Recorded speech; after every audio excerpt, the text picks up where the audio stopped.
Welcome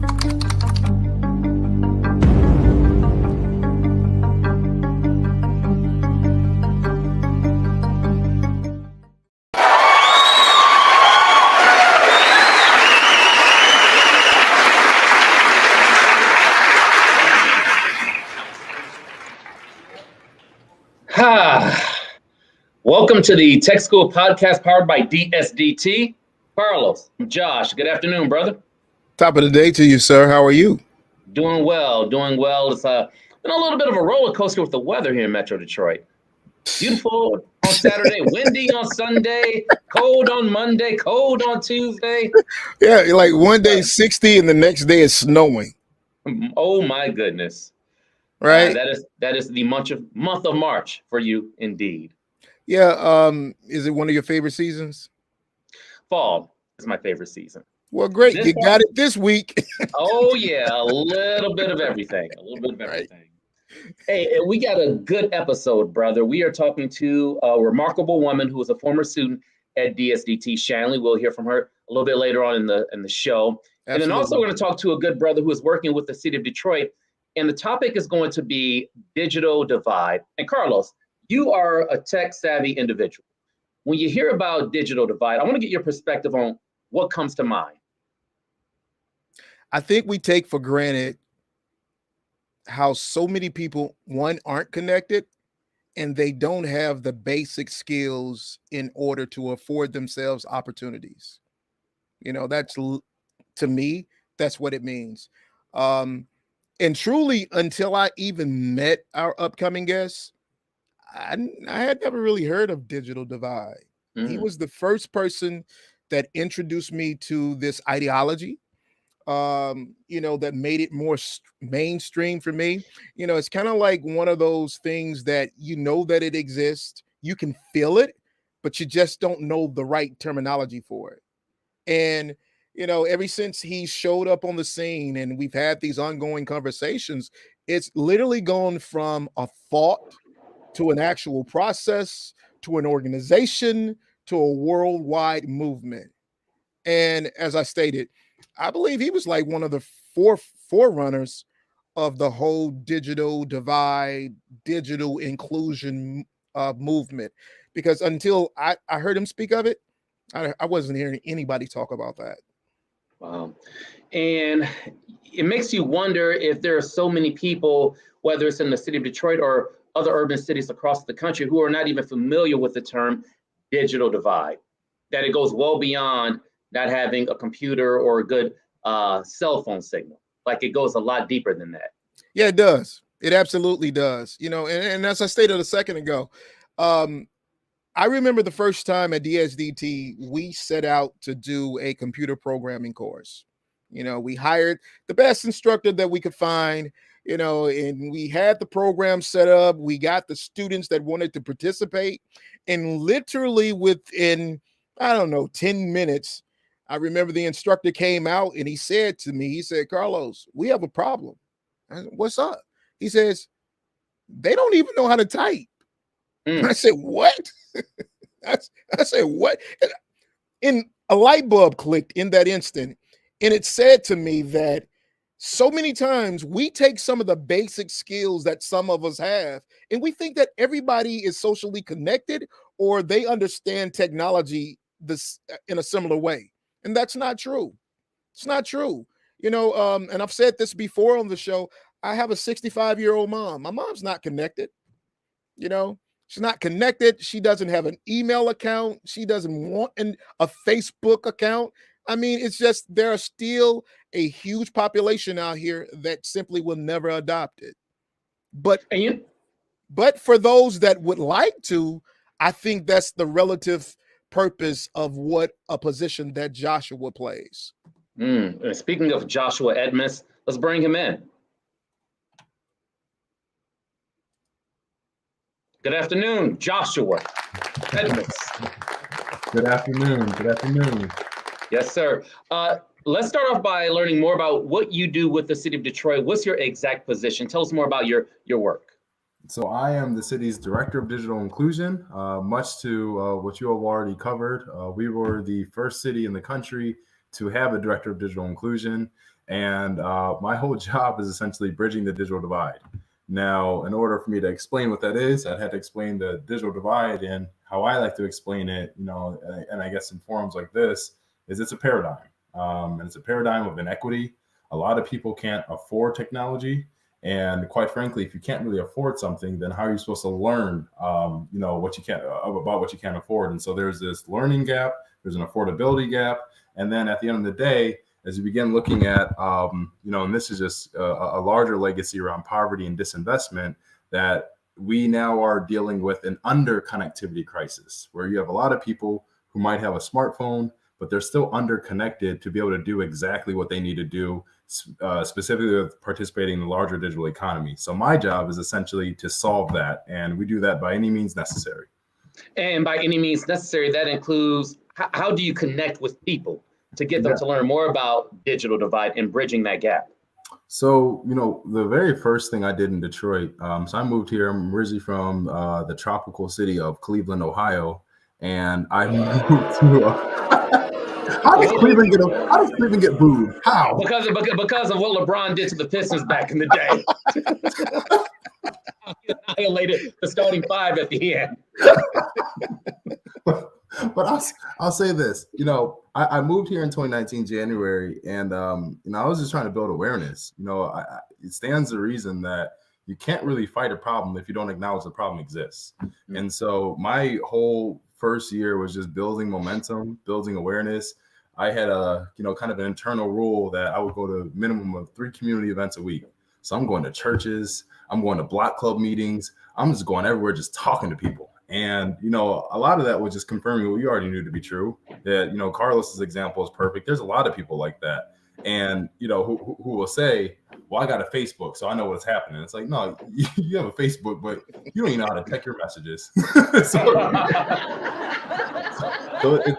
it's a lot of that. But at the end of the day, after building the awareness, there was a time to act. And so, that website that was pulled up briefly, connect3and3.org, Connect3and3 was something that I started because we needed, and I hate to quote Drumline here, but one brand, one sound. Because if we had a big enough issue on this digital divide, then we needed a big enough table to be able to solve it.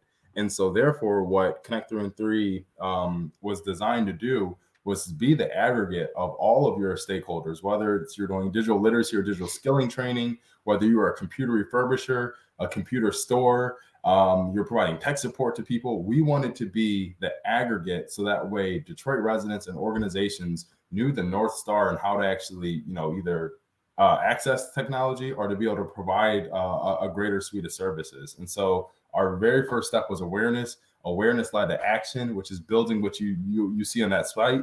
And, I think the third step was really just getting this thing funded. And so we have a lot of funders that we've been able to bring to the table. And we've been able to do some pretty phenomenal things. Last year I had to highlight our emergency broadband benefit effort. Within a year's time, we were able to enroll over 82,000 Detroit families in that internet program. And that was actually the leading internet operation in the country. And so, I think that for us, there's a certain standard of excellence that, we try to abide by because one, Detroit deserves that. And two, I just think that, given the pieces and parts and given the, I guess, dependency we have on this digital ecosystem, we don't win by people being unconnected and underconnected. And so therefore, all of our efforts need to be really centered on getting people connected first and foremost. And then after that, being able to identify, other ways. So the breakdown is digital inclusion at the onset, digital equity, meaning giving the people what they want, and giving it to them and really what they deserve. And then the last piece of that is digital empowerment. So how do you take someone to include them first, then acknowledge their specific needs, and then support them in that? Then how do you empower them to then have conversations, such as around the metaverse or, whatever, quantum computing, whatever people want to do. But how do you create that on-ramp for greater digital exploration? And so I think that that's what we've been able to do thus far. But I'll say a lot of our efforts were historic on the digital inclusion front. And we have used some digital equity, but, kind of some of the stuff that I can talk about later on as our path forward is really going to get into digital empowerment stuff. And that's where I get excited. This stuff in the beginning, don't let the passion fool you. I have that regularly, but the digital empowerment stuff is really what I'm excited about. Hey, Joshua, I'm a little curious, man. How many residents would you say, roughly, if you have been able to estimate, that are part of the digital divide in the city of Detroit alone? So it's funny. Well, if you would have asked me this before, I would have gave you a different number. But part of the issue around the digital divide is data collection. We are private citizens, private consumers, and so my agreement with Comcast or AT&T is exclusive to me and my household. And so the city, we have to extrapolate. However, there's a really good indicator here. We know that residents living in poverty or who are adjacent to poverty are going to be least likely to be connected. In addition to that, we know seniors, residents with disabilities, and residents where English is a second language are also least likely to be connected, or they're going to be underconnected. So therefore, I think that the safe guess to say, and that is usually current for us, is about 27% of Detroit residents do not have internet. And if they do have internet, it is not stable. And at some point in the year, they're going to go without internet. Wow, at least a quarter. Yes. So what's being done right now within the city of Detroit to bridge this gap? We were talking about it during the break that some really amazing work is underway. Yeah. So the very first thing, like I said, after we built that awareness, I was simultaneously fundraising like crazy to land a national nonprofit by the name of Human IT. And the reason why, I was just so focused on landing them is because the North Star for me at the very beginning was operationalizing the digital divide. What I mean by that is there's always going to be a digital divide, always. And what I mean by that specifically, there's always going to be people who do not have technology or do not have the most current form of technology. Technology is always iterating and getting faster and faster. There's always people who are going to be lagging behind. We need to have a mechanism that connects them. And so Human IT is a technology refurbisher amongst many other things, but their whole role is collecting technology, refurbishing and redistributing technology to residents who need it the most.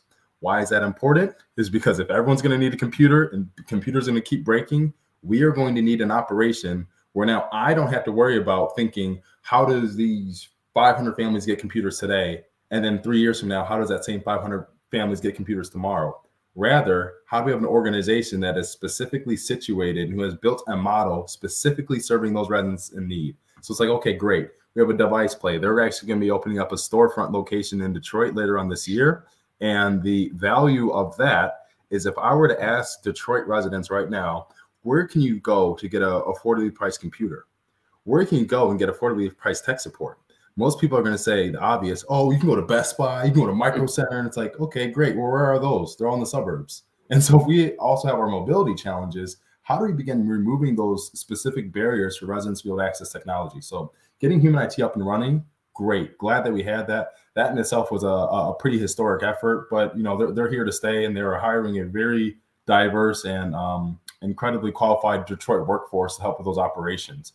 But separate from that, we are also focusing a lot more on empowering residents to take advantage of those existing internet subsidies. So last year I mentioned this emergency broadband benefit.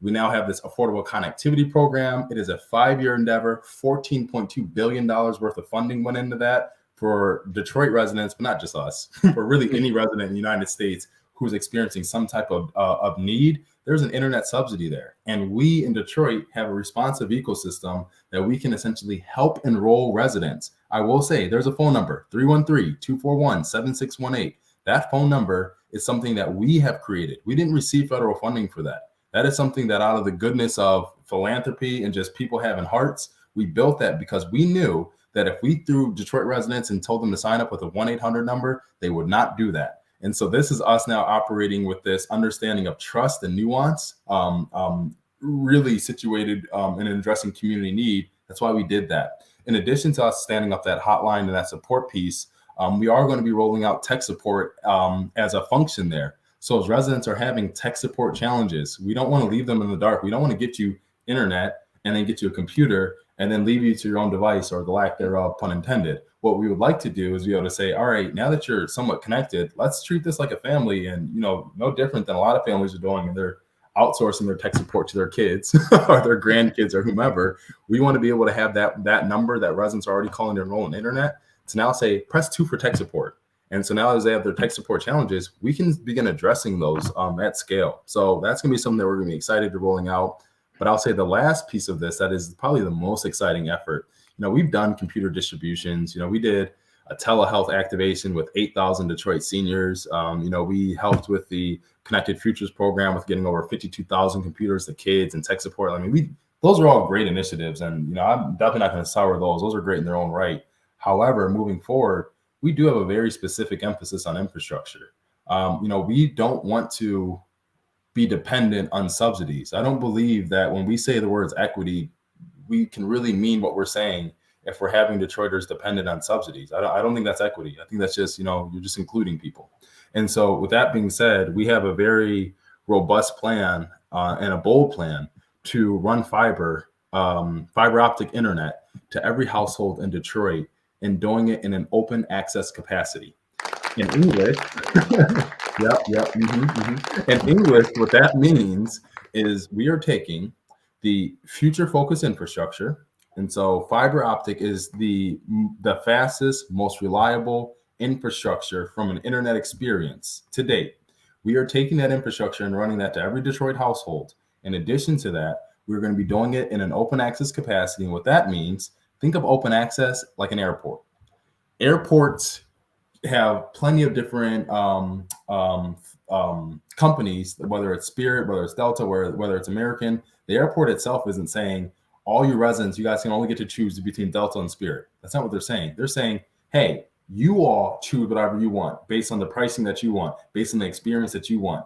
Choice. And so on one hand, fiber is great, but if we do fiber and we just build the same infrastructure where Detroit residents only have two choices, that doesn't really, there's no competition there. There's no need to serve Detroiters better. But if we do it in an open capacity and say, hey, any provider, you all can go in our network now earn your business, earn the households. Let's not make tech support, or if you guys try to call that 1-800 number to speak to your internet provider and they route you to somewhere that you can't understand what they're saying, well, that's not going to fly anymore. And so, we have a lot of friends in that approach. I'm not going to sugarcoat it. A lot of people who do not like that approach. You can probably guess who that is. I'm not going to name it, but if you say that, I'm not going to say anything either way.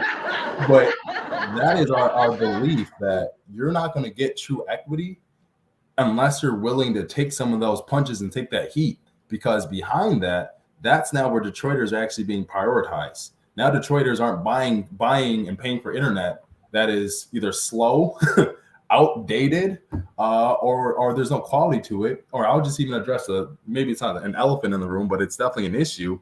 The rate creep, where, for example, I moved to Detroit and I was paying $60 a month on internet. Now all of a sudden I find myself paying $108 a month. Now, how does that make sense? Mm-hmm. And so I think that those are the things where if we want to look at poverty's effects on people, well, then we need to look at the things that are also adjacent to poverty, that are forcing people to have to make the decision between expensive, very critical, necessary internet and food. Why does it need to be that way? If the internet is a lifeline, then we need to be lowering the barriers for people to actually leverage that lifeline. And we need to make sure that lifeline is actually quality enough for people to actually, do whatever that they want to do on it in a way where they're not frustrated, irritated, angry. I'm not saying go ahead. You make an excellent point. I want to just jump in for a second. With that being said, how can the city of Detroit go after certain companies such as a Comcast, Verizon, AT&T, et cetera, to make sure, okay, after a year or 2 years of service, your fee doesn't double? And of course, down the line, people tend to forget, after 6 months, after a year, the price is going to double up on them. And then they're kind of caught in a bind between food and connectivity. Exactly. And so you bring up a good point that what happens when we don't have an open access network? When we don't have an open access network, there's no control that we can do on the city side. We can just say like, man, that's horrible. We'll empathize with you and maybe we'll find a way to lower your bills elsewhere. And I don't know what we can do. But with this open access network, we're positioning the city to own the infrastructure. So with us owning it cuts out the companies. It sets it up in a way where, for example, if Comcast, AT&T, or any provider, if they want to keep rising their rates over and over again, that's fine, because that means that you're no longer earning your business. Because I guarantee if you rise and you keep going up, someone else is going to go down. So it's like, think of it like this: 4 fast food places, and the 3 fast food places all decide to double the prices of their burger. And that one says, well, I'll do it for $1. Where do you think people are going to eat? So this is that Bang same for my attitude buck. here. I Exactly. don't know. I don't like cheap burgers. Right now, our internet experience is not one that is set up that actually has competition, and the market is skewed. And so what we're doing is we're saying, well, fine, let the market handle it. Because if I'm looking at 30% of Detroit residents who don't have internet, that's not a flaw in those residents. That's a flaw in the market. So the conditions of the market aren't there to be able to address the residents in the way that they need to. So we're saying, fine, how about this? We'll take the biggest chunk of your investment. We'll pay for what makes internet more expensive for all of us, which is the infrastructure investment and laying down all that stuff and connecting those households. Once that's out the way, all of your internet providers become exactly that, just internet providers. And so the city that we're modeling our efforts after is the city of Ammon, Idaho. Ammon has some of the lowest internet prices in the country and some of the fastest speeds in the country. They're getting gigabit speed internet, and the residents are paying $15, $20 a month for it. That is astronomically faster than anything that we have here, and yet they're paying significantly less than what we're paying here. That's the value of competition. And so we, the city, don't have to worry about if a provider wants to keep making their internet more expensive. Keep doing it. You're only digging yourself in a hole. The only way they're able to keep digging themselves right now and they're able to keep doing what they're doing is because there is no competition framework in place. But with this framework we're going forward, we now don't have to tell them what to do because they're going to do what makes the most sense for them. And if they don't, someone else will do what makes the most sense for Detroit. Wow. Hey, but okay, so can I backtrack for a hot, quick second? Go for it. Josh, you made the statement a minute ago about the airport connectivity. I don't know about you, but my internet sucks. No, the airport is a model, Carlos. yes, you're right. I don't know what they're doing at the airport, but I'm saying the airport as a model. That if people all said tomorrow, you know what? I don't care if Spirit is the cheapest. I don't like their customer service. I don't like that I don't get any snacks. I don't like that the seats are small. I don't like. It doesn't matter that the seats feel like rocks either. Right. At some point, someone's going to say, or another airline's going to say, hey, how about this? How about we do discount Wednesdays? How would we do discount At some point, the market's going to continue to correct, and Spirit then would have to respond to that. So again, we don't have to artificially dictate and tell them this is how you got to do it. You got to jump this high to serve us. It's like, y'all will figure it out, and if you don't, someone else will. You know what I like more so that I'm hearing is the fact that you guys are saying, or not you guys, but you are saying on behalf of the city is that we're going to build a better roadway, right? It's going to be better, it's going to be faster, and it's going to be cheaper. Why would you not choose this? Well, so think about it this way, and we're sensitive. We're sensitive to this. I've had to use a lot more empathy than I thought in this approach. I figured that was just going to make sense to people, but you got to realize that a lot of us have what is our internet? We have a lot of us have cable. Cable is different than fiber. And so if you have all these cable assets and now we're pushing fiber everywhere, you're now looking like, well, wait a second. I got cable on the ground. So what are we going to do with that? And our response is, hey, we see you. We're thankful that you bought it. But at the end of the day, like, you bought that. That's not ours. You got to figure out what to do with it. So it's almost like, you buying a whole bunch of Carlos, you'll appreciate this one. You buying a whole bunch of Bitcoin. so it's almost like you buying. Actually, no, I'll flip it around. It's more accurate if I flip it around. You buying a whole bunch of dollars. How about that? And you got a whole bunch of it. And now all of a sudden, people are now talking about pushing Bitcoin. And you're sitting here with all your dollars, like, what do you mean? Like, what am I supposed to do with this? And it's like, well, you got that. You should have looked at the conditions of the market and adjusted. You should have known when to dump that asset. And so you can't look at us and get mad at us because you held onto it. You got to be smarter about it.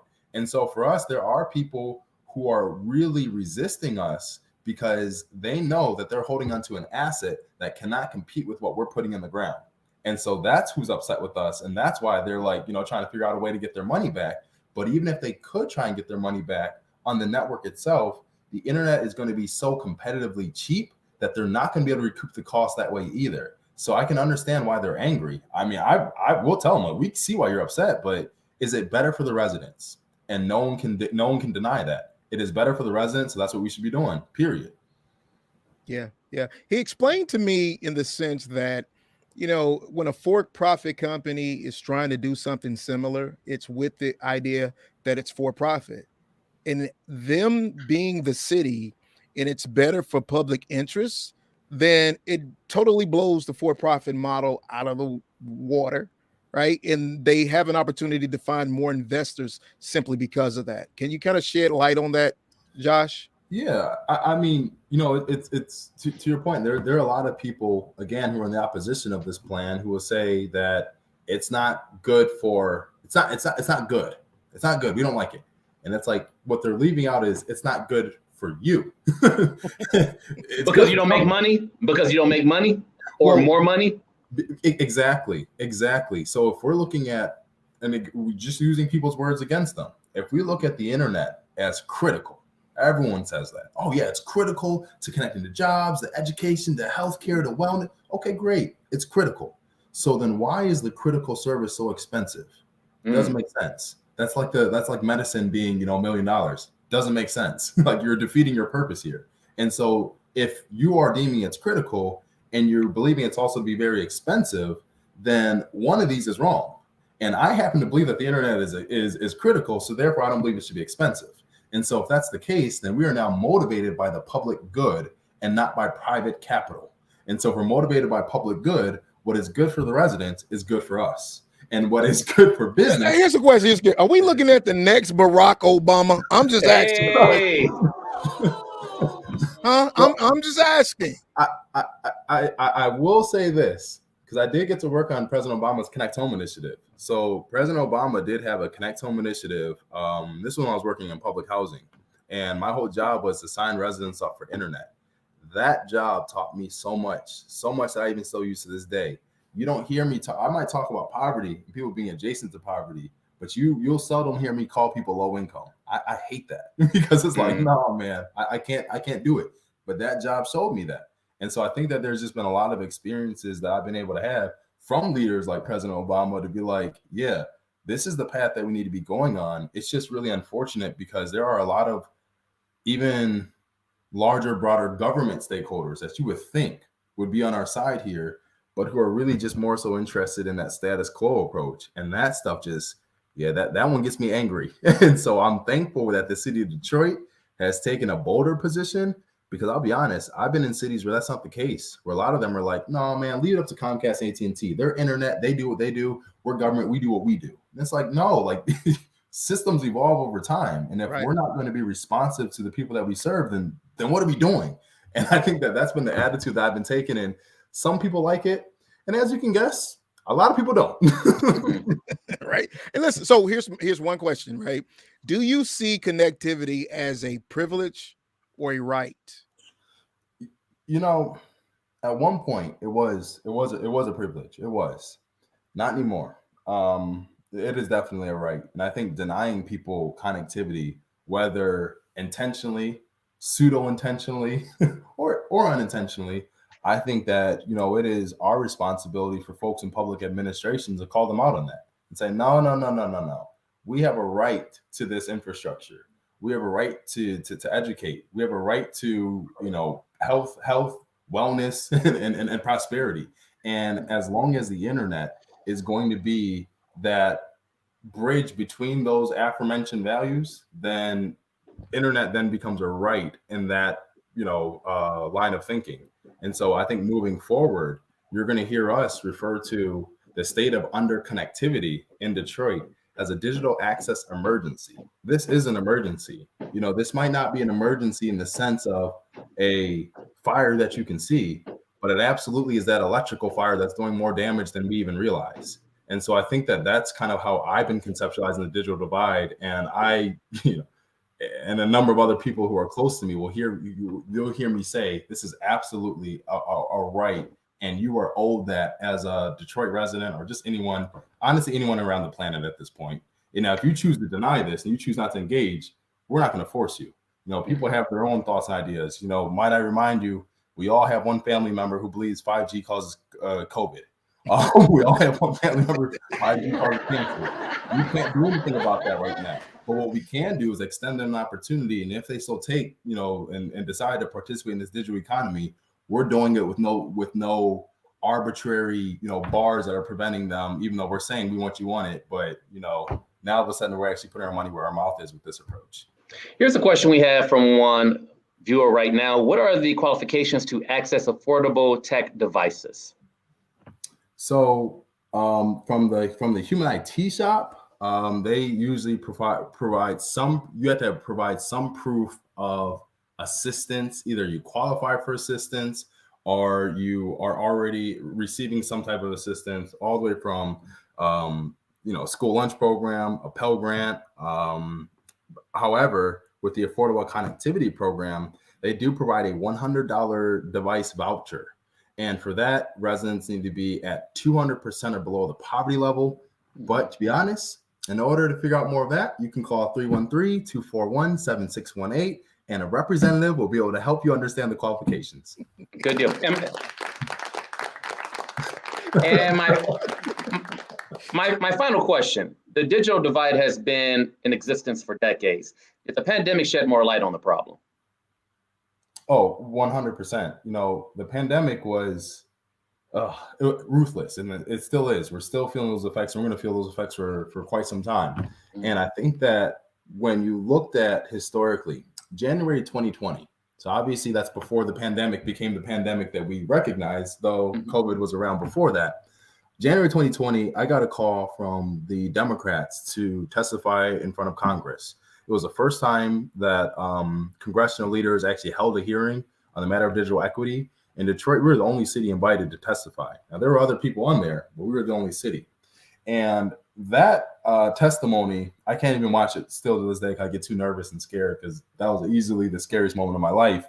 But we made a very strong argument, everybody there, of the role that Congress should be playing in allocating funding to supporting and helping bridge the digital divide. And in short order, March, the school shut down. So you take the end of January, and all we had was February to kind of reflect. Then March, everything that we said was put to that test. And the reason why that's significant is because a lot of the logic that we're using then seemed to be so future focused, seemed to be so, that's going to take years for.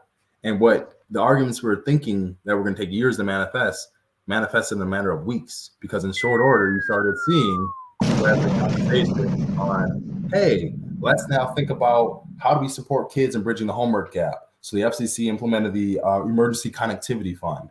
Then you said, residents are having struggles with affording internet. Now you hear the emergency broadband benefit. All these things that were mentioned in January now start going into effect, and public comment starts being released later on that year. So there was absolutely the pandemic, and I would say only the pandemic, that really got people moving to act in a way where now the government is taking not full responsibility, but some responsibility in this digital equity crisis. And I think that we're looking at a larger group of stakeholders to help us, eradicate that. And I think that's where you see Connect 3 coming up. And that's where you see our plans on building this open access network, because government, we have our role. We're taking ownership to some degree, but at the same time, we can't do it alone. And that's where you hear us saying, earn your business and serve the residents the way that they need to be served. And I think that we actually get that much closer to bridging the digital divide. Hey, listen, so I remember the day when he would show up on the scene. He was a one-man show. He was a pandemic happened. Now you can't even get the guy on the phone. It's like trying to call, I don't know, President Biden or somebody. All of a sudden, he is the man because he was the forerunner of this digital divide. Look, I've been telling everybody, I've been telling y'all, you're not connected. I was telling you needed more devices, because I know we had a run on devices at DSDT. We were literally pulling devices off of tabletops in order to get it to students in the local area, because they didn't have access at home. And it was like in that instant, everything became so real. But Josh was literally the first person that I heard that was sounding the alarm that things needed to change, and they needed to change fast. And as of March, I think it was March 2nd in 2020, everything just showed up, and it was as he said it was. So, my good friend, I want to say thank you. Yes. I want to say thank you. And so I know you're the man of the hour. I know you got a lot of city business that you're trying to handle and everything, but I am so privileged to have you take out time today to come and share some information with a lot of our community that need it, as well as the world. They need to understand what's going on. You know, Detroit, we were just talking last week about how Miami and the state of Arizona or Colorado were fighting to become these blockchain crypto capitals of the United States. Well, Detroit is still making a play for the futuristic technologies that we don't even really know about, because we don't hear a lot of conversation happening about that, you know. And whether you know it or not, my co-host here, Mr. Josh, Fox 2 anchorman. That's where he's from. Right. Trying about this entire time. These are stories that Josh is not even, necessarily covering on a daily basis. So it does us well to have someone like you come from the city to impart some of these details to us. So we thank you for that, sir. Absolutely, man. And it's a story I will have to cover as we get closer to it. We'll have to cover this. Man, well, I will say this as a teaser. We are going to be doing a pilot demonstration of this year. So, I'm not one to, share prematurely and then, kind of go away for 5 years and then be like, you see that shovel on the ground? It's happening. It's like, no. This year, we actually want to have a pilot up and running. We've already secured the funding. Now, all of a sudden, it's just, navigating some of the bureaucracy of getting that money out the door. But we've already identified an area. I can say it's actually the Hope Village neighborhood in Detroit. It's right outside of Focus Hope, and the reason why it's about 2,000 residents that we're going to be households we're going to be connecting over there. But the reason why is because they had a 45-day internet outage last year, and that to us signals a digital access emergency. And so in direct response to that emergency, we are going to be deploying the open access network starting there first, and then we'll be expanding after that. So hold on. Bad. I think I have an emergency over here in Southwest Detroit. Man, there's emergency everywhere. Huh? And since I know the director personally, then I want to cast my iron into the fire as well. We need some connectivity. I have 3 services in this building just to make it work full time. Actually, Carlos, while you're playing, hold that thought, because don't think that I didn't mention that just ironically, that I'm just so unpolished that I'd mentioned that. I know I mentioned that. Don't worry, I know where you are. That's my friend. Listen, man. Thank you. We look forward to having another conversation with you. Yes. You're always welcome. And you better believe my good co-host here from Fox 2 News will be reaching out to you for a follow-up. Thank you. Absolutely. Good stuff right there. Yes, sir. All right. So, of course, we got to pay these bills, right, Josh? Absolutely. We'll be right back. You guys, right after the bills being paid, we're going to bring on our student alum, Miss Shanley Carlton. And you got to wait around for this, because it's one of those stories, one of those experiences you have got to hear for yourself. All right. So let us pay these bills and we'll be right back.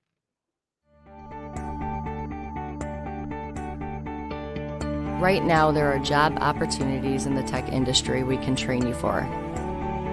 In our newly renovated state-of-the-art facility, classes are beginning monthly in cybersecurity, drone technology, digital marketing, computer programming, film production, and many, many others. If you live in the Metro Detroit area and you're looking to learn a skill local employers are demanding, but one that isn't that of a laborer, at DSDT, you can learn a lot in less than a year.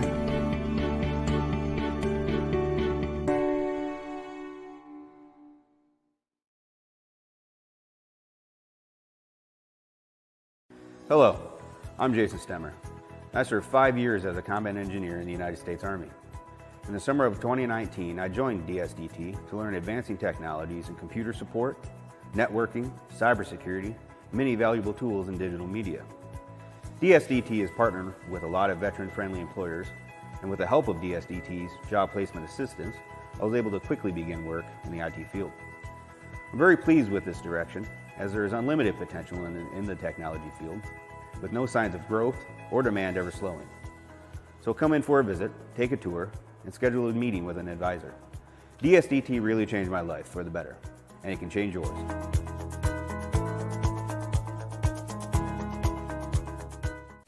At a Detroit School for Digital Technology, we strive to provide students who are willing to learn new and exciting skill sets with a quality education in cutting-edge film technology to include recording in HD and 4K formats, drone videography, editing, and state-of-the-art color grading. Our instructors are friendly, knowledgeable industry professionals who are willing to teach. For more information, call us at 313-263-4200 or visit us on the web at dsdt.tech.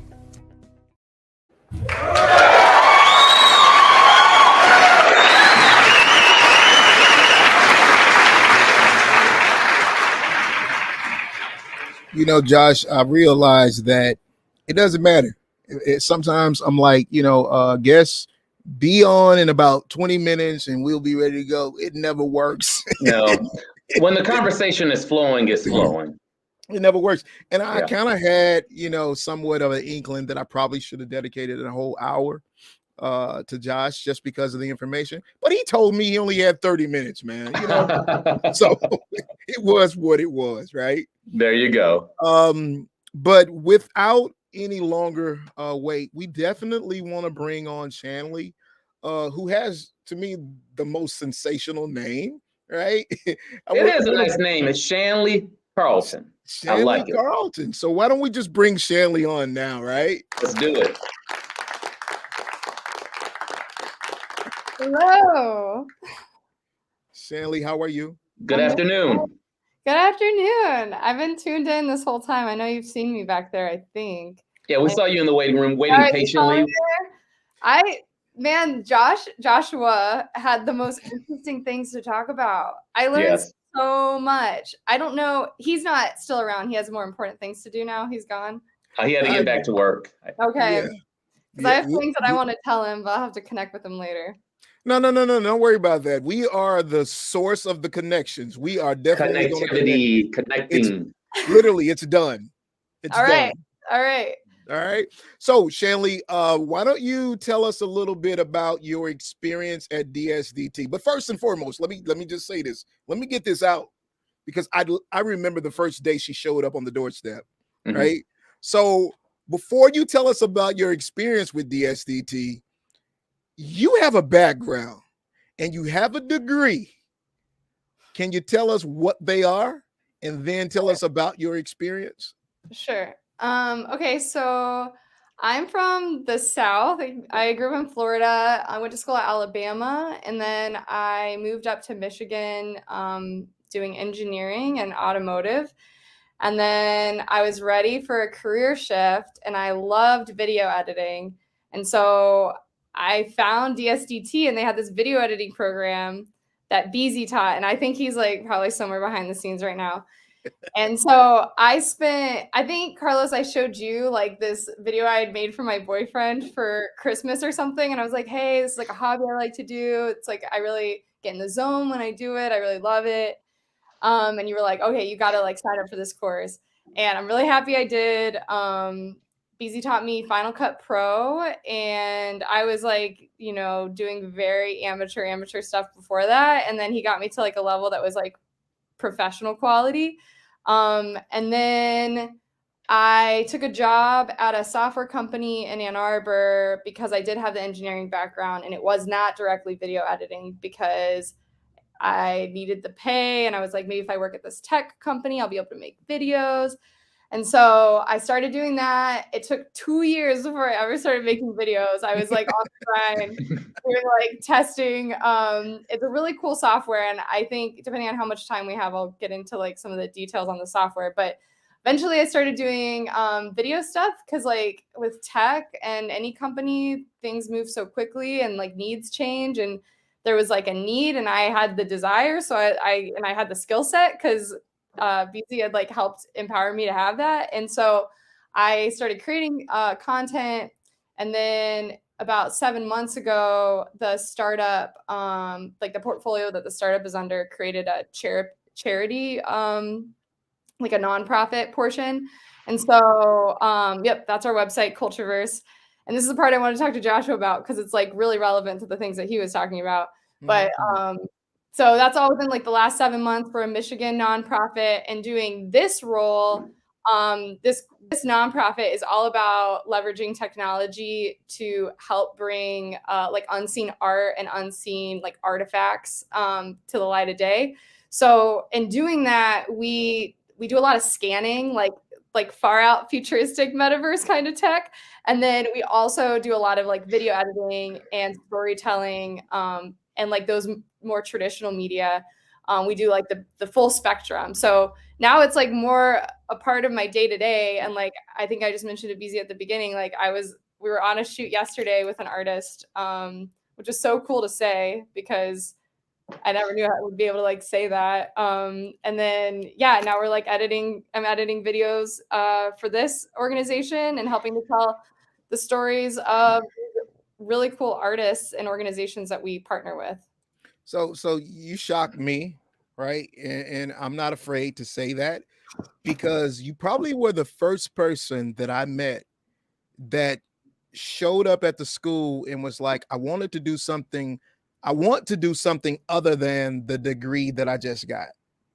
There's one other person from that went to Howard that came here after getting his degree in civil engineering, and because he wanted to follow this passion, this creativity, he came to learn the editing piece as well. And that makes me stop and think like, wow, it really does. And so we sit and we listen to you tell some of what's been happening in your afterlife, and you're like, listen, I got this job at this software company because I got this degree, right? But all I really wanted to do, I just wanted to edit videos. Honestly, come on, man. True. It's really true. And like, I think at the time, like, yeah, and I love where I've landed too. Like the team I work on is so cool, and like the projects we work on are so out there, and like we're really like pushing the limits on technology. We're like I was thinking when Joshua was talking, he's dealing with the full spectrum of creating access to technology, but a lot of the stuff he focused on was like the foundational infrastructure piece. But the part that he's excited about is like the explorative technology, like crazy cool part. And we're like Cultureverse is on that side, and we are leaning on Joshua to do the infrastructure work so that our mission rings true, which is generate access to create equity through creating access to these like art and artifacts. But if you don't have the basics, like you don't have a device or you don't have good internet, then that is like moot point because you don't have those things. I don't know where I was going with that, but it was important that I said that. So you're working out of Ann Arbor with the company that is it a subsidiary of the original company? It's more of it's like more affiliated with the investment portfolio. So it's not a subsidiary. We're a strategic, or that software company that I used to work at is a strategic partner of this nonprofit. Like we leverage that technology, and I can talk a little bit about that technology real quick. It's it's like a virtual gallery building software that anyone can like do this for free, by the way. The software is called SaganWorks. It's out of Ann Arbor. If you wanted to like create virtual galleries like today, you could do it. But at one point, and like it's still partially this, but it was described as like Google Drive meets Minecraft, because it makes it really easy to build, like it's like world building, but with information.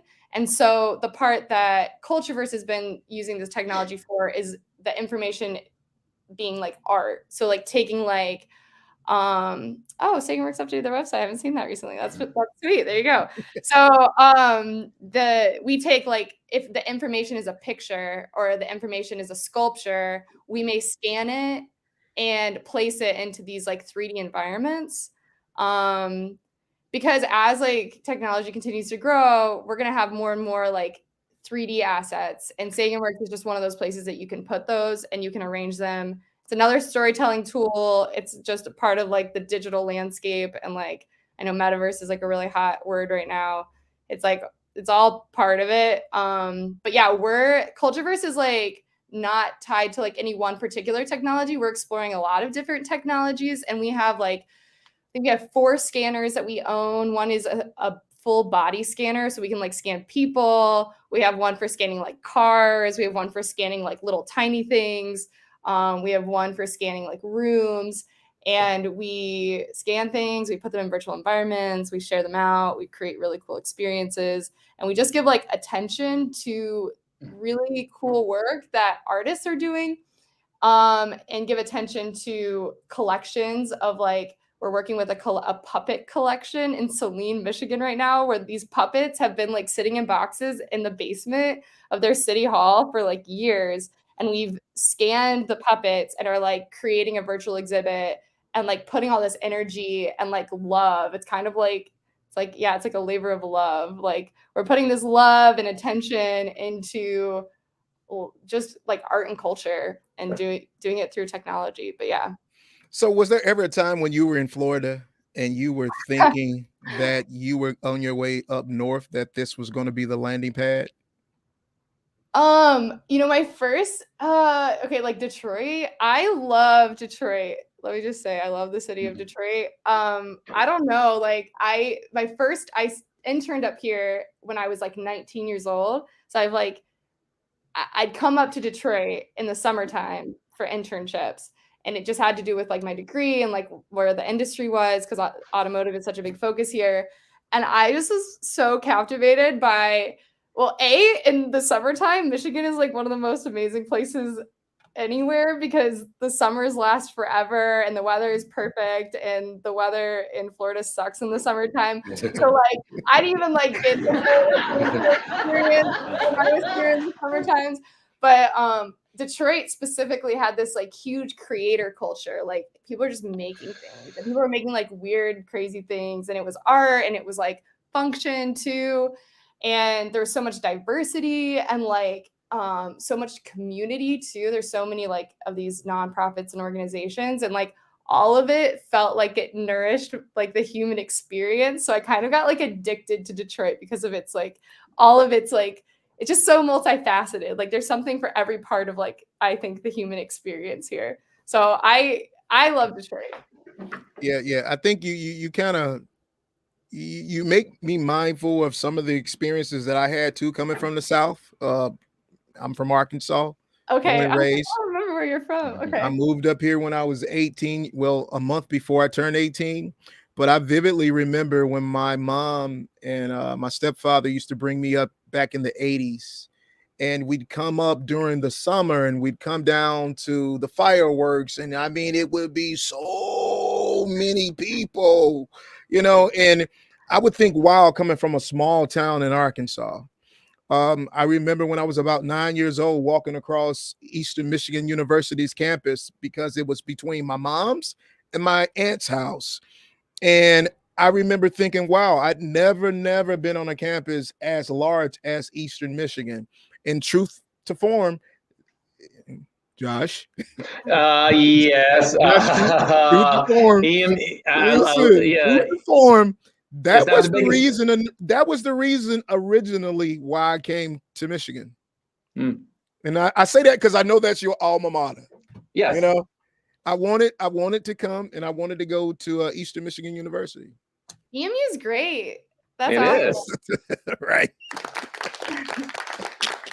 That's really cool. Yeah, it's crazy. Like, it does make a difference. The first like big city or the first campus that you go to, it's kind of like a first love or something. Yeah. Yeah, I think the same. I think where I came from in Florida was like a really small town, and so when I moved into a city, it was a big difference. Because even in Alabama, when I went to college, like Tuscaloosa isn't a big city. It's pretty much a sprawling college town with like a little bit of city. But Detroit was like, a legit city. And then you go to Chicago and you're like, you're not so big. Right. But it's cold too. It's still cold. It's still cold. So here's a question. In the grand scheme of everything that you have going on right now, how would you say that the skills that you've acquired, specifically when it comes to the creativity portion, how do you think that they fit in preparing or giving these opportunities to you? Well, the creativity thing, okay, so that's interesting. So, I think everyone's creative. And I think we probably like label ourselves one way or another, and that just limits us. But I think when I like came to DSDT, I thought of myself as being creative, and I was like encouraged, and there was never any limitation. I think that's like one thing that you do sometimes get in like a corporate setting or like some settings is like your creativity can really be limited or not encouraged and not like given like this fertile like space to grow. And I never felt that way at DSDT. And the biggest pieces, I think I think it was just probably like kind of like nobody getting in my way and just letting me like do my thing, but then giving me the technical skills and like some industry information so that I could do it in a way that wasn't amateur, that had quality. Does that answer your question? Yep, absolutely. Absolutely. So if there was anyone on the other side of the screen, and they were considering enrolling into a DSDT program, what would you say to that individual? Take Beezy's class. Beezy's so cool. All right. Yeah, definitely take Beezy's class. I think, and take advantage of like the opportunities to go out and shoot with him, like on like stuff when you're actually out there in the field. I think you like learn so much, and the few times I did that, it was like really helpful. And then it sounds like DSDT is like thinking up some new courses based off of what we talked about earlier, Carlos. And I think all of that, like part of what I think all of that's really important. So like, I think it's really cool that DSDT is forward thinking with the kind of technology offerings that you have, because you need to be, especially like if you're trying to carve out these like kind of like these niches for people, but these career paths, like if you're teaching people to use like the Matterport scanner, or you're teaching people to build in like Unity, these like that's going to become more and like that is valuable now, and it's becoming more and more sought after. So I think any of those newer courses will be awesome for new students. I believe that as well. You know, I pick up on some of the code words that a you and a Joshua. Can I say Joshua? Or do I have to say director? I don't know. He's not here anymore. Yeah, so you can say Josh now. I can say Joshua, right? But I hear the code words in the vernacular that you guys are using, and it makes me feel as though we're headed in the right direction. You know, I was just talking to someone earlier about how I just learned of an organization here in the city of Detroit that's been here for years, and we never have crossed paths. What is it? It's Detroit Black Tech. Okay. So it's a nonprofit. They had and shout out to the guys and gals over at Detroit Black Tech. They had a Hacking for My Homie virtual conference a couple weeks ago.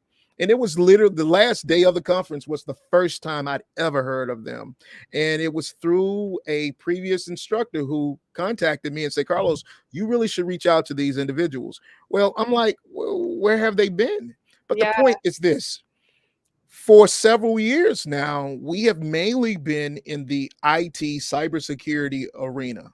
That's been our bread and butter. Majority of the students that come to us through the military component, that's what they are wishing to take. But then you start hearing another conversation happening around the water container. And that conversation is having to do with blockchain and crypto and metaverses and all these things. And it's like, wait a minute, there's more to this? Yeah. You know? And so when I listen to you and I listen to Josh, then I start to see the relevance in it all. You know, I don't think that we have to be a one trick pony, right? Because it doesn't serve our community by doing that. We have to be exposed to everything potentially as far as an institution. And in that hope that students would be able to connect with their ultimate whatever, right? So you come here and you did the film production course, and you know, you got whatever the skill set from that, but ultimately that's not your end all be all, you know, and I can recognize that in the job responsibilities that you have now? Yeah, I think like that's something I've learned just at a tech company. I don't think it matters what kind of tech company, honestly, just at a tech company is keeping on top of the newest tools is like critical.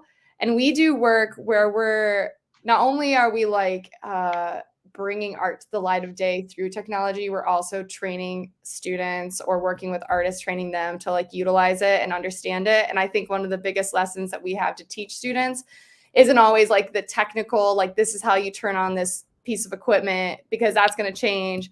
It's like, you should know that this is the kind of stuff that's out there and it's going to keep changing. And so there's going to be something else that's coming out there. And so you have to like stay on top of it and like be open to it, you know? And like, I think that's like one of the bigger lessons I've learned. And I think that's like part of what we as an organization are helping to teach others. So yeah, I think that relates. Beautiful. Beautiful. Beautiful. Last question. So in the grand scheme of things, 5 years from now, what do you grow up to be?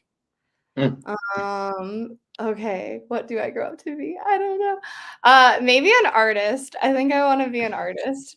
She's not an engineer no more. She's not an engineer no more. She's not video no more. She's like, okay, now I want to be an artist. Art is so cool. A woman with many talents on International Women's Day. Oh yeah. Oh, good one. Good one. Yes, Oh sir. yeah. Happy International Women's Day. Yeah, yeah. Yeah. Yeah.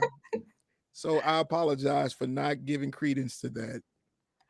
Oh no, it's okay. I didn't even think about it. I'm glad that. Yeah, Josh. See, Josh is the guy with current events. He's supposed to keep us up on all of these things. I don't know. He's been slacking.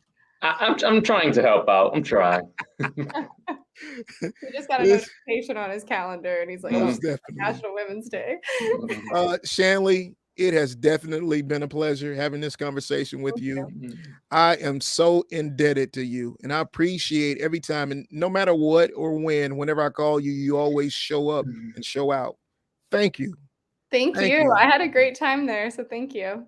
Absolutely. And I will be reaching out to you this evening to make sure that the connection is made, you know, so that you definitely have the conversation that you're looking to have with Mr. Director of Digital Inclusion for the city of Detroit, Mr. Joshua Edmonds. Awesome.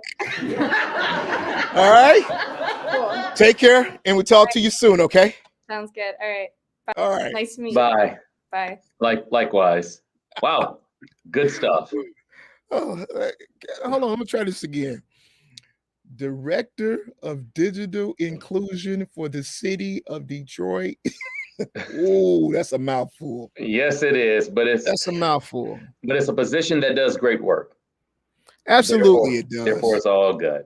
Absolutely. You know, again, I was looking at the website as Josh was speaking, and I was amazed at some of the community partners that he has. And I say him because a lot of that was through his own blood, sweat, and tears, getting out and beating the pavement. That's how it is in our community. He formed those relationships and he was able to bring them to the table to now. He now has this organization where, you know, they're kind of making some things happen in the city. And I'm so appreciative of that. So appreciative, you know, so I don't know. And I was talking to him about this last evening, you know, so what happens when your term limit comes up? You know, what happens? Do you expire or do you put in another 20 years, you know, with everyone else that's on payroll? Well, I think he can do the work he's doing in a bigger role as years come. Yeah. Yeah. And that's what he kind of alluded to too. Yeah. You know, he has you can tell, man, he's a guy of vision. Absolutely. He really is. And so he's planning the next phase of his whatever that might look like. All I know is that if not for him, then there's no way in the world we would have been as prepared as we were when March 2020 happened. So again, Mr. Director Joshua Edmonds, we are grateful and we thank you for coming on today, sir. Yes. To Joshua and Shanley, thank you both. Absolutely. Absolutely. How did you not know it's International Women's Day? Man, It's all over social media. Josh. I mean, do I really have to say it? No. I'm not a woman. I'm just But you're supposed to know, man. You're supposed to know. Yeah, so probably should, right? Because I Yeah. should stay up on my current events as well. Mhm. But I mean, just honestly, on Tuesdays when it's the day of podcast, I shut down everything. Yeah. I shut down everything, and I'm preparing for our 3 o'clock segment. Mhm. So I apologize. I promise you, it'll happen again. Just telling the truth. Telling the truth. Be It prepared. will happen again. All good, man. All good. Well, a great episode, brother. Yes, a sir. lot of good dialogue, a lot of good information for what's to come in the city of Detroit for years to come. Absolutely. All right. Well, for Carlos, I'm Josh. That will do it for the Tech School podcast powered by DSDT. See ya. See you.